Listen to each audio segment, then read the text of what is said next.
వాపి మసీద్ పైన చారిత్రాత్మకత తప్పెవరిది అనే విషయాల గురించి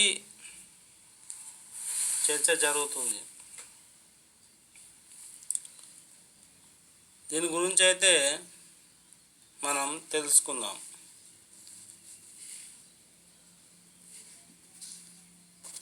ఎందుకంటే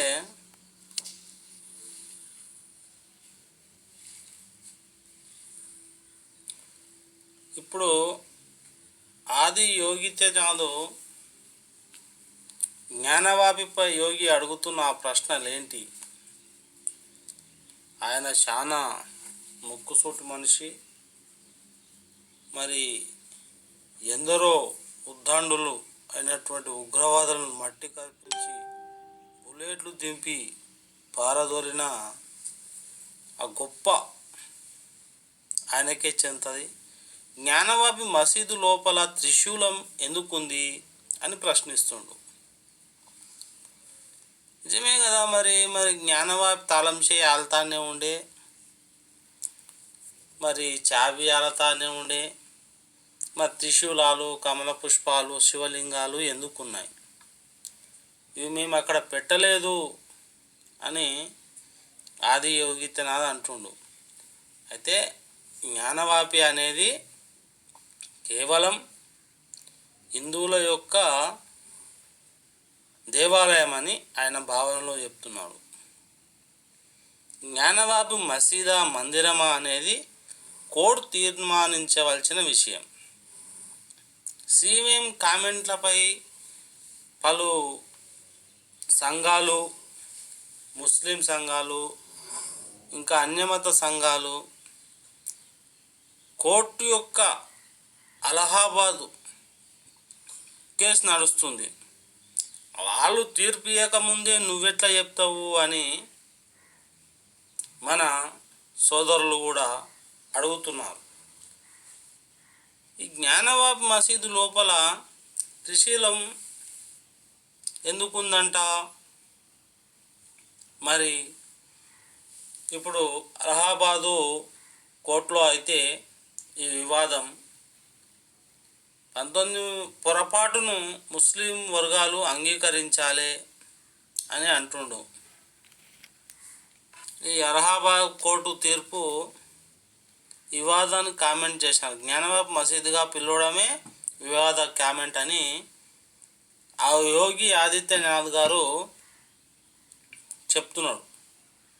ఇది ఎంత పెద్ద తప్పిదమని. మరి ఈ జ్ఞానవాపి మసీదు లోపల త్రిశూలం ఎందుకుంది? అక్కడ జ్యోతిర్లింగాలు, హిందూ మత సాంప్రదాయమైనటువంటి బొమ్మలు, అలాగే దైవీ సంబంధమైనటువంటి కొన్ని కమల పుష్పాలు అవి మసీదులో ఉండే కదా, అక్కడ ఎందుకున్నాయి?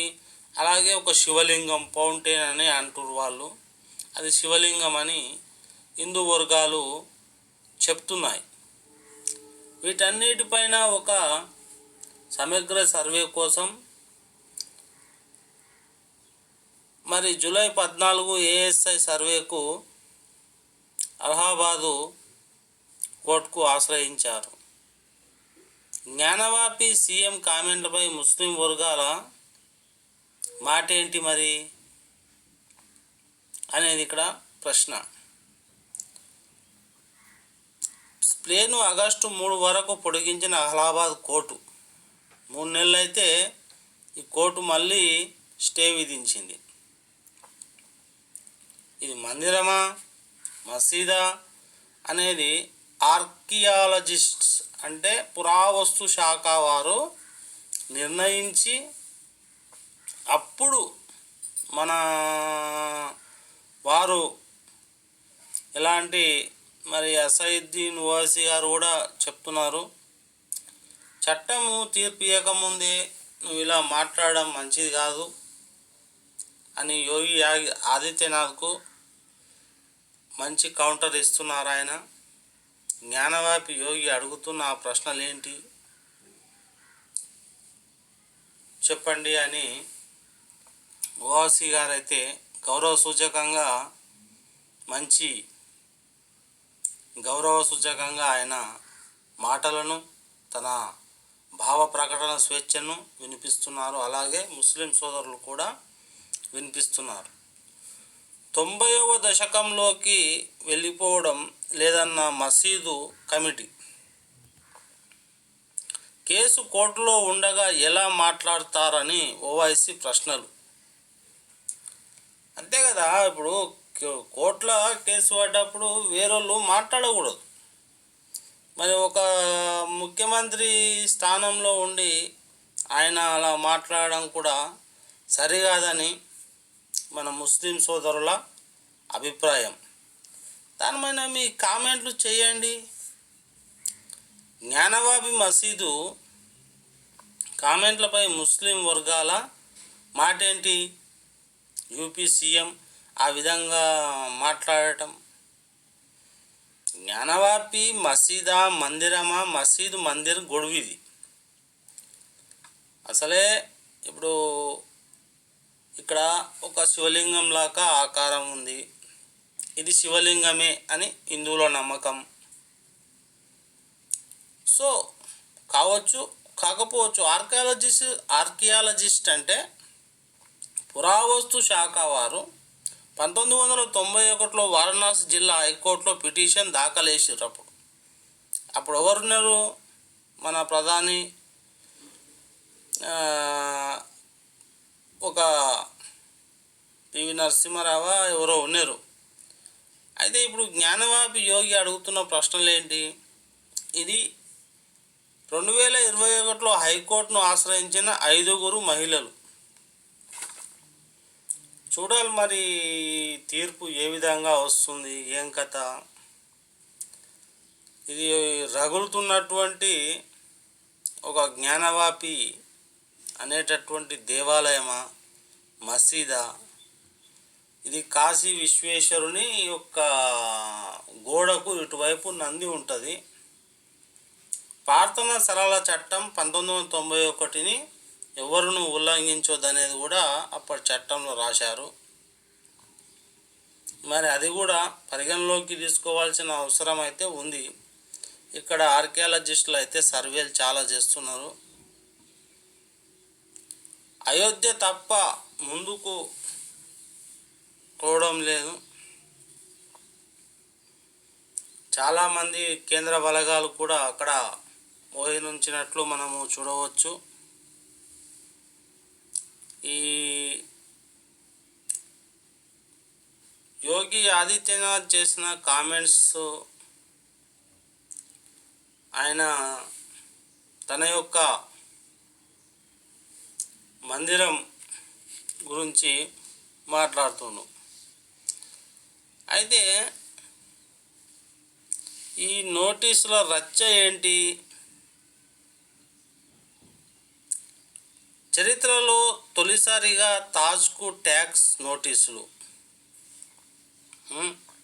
ఈ విధంగా అయితే మనకు వెళ్తూ ఉంది.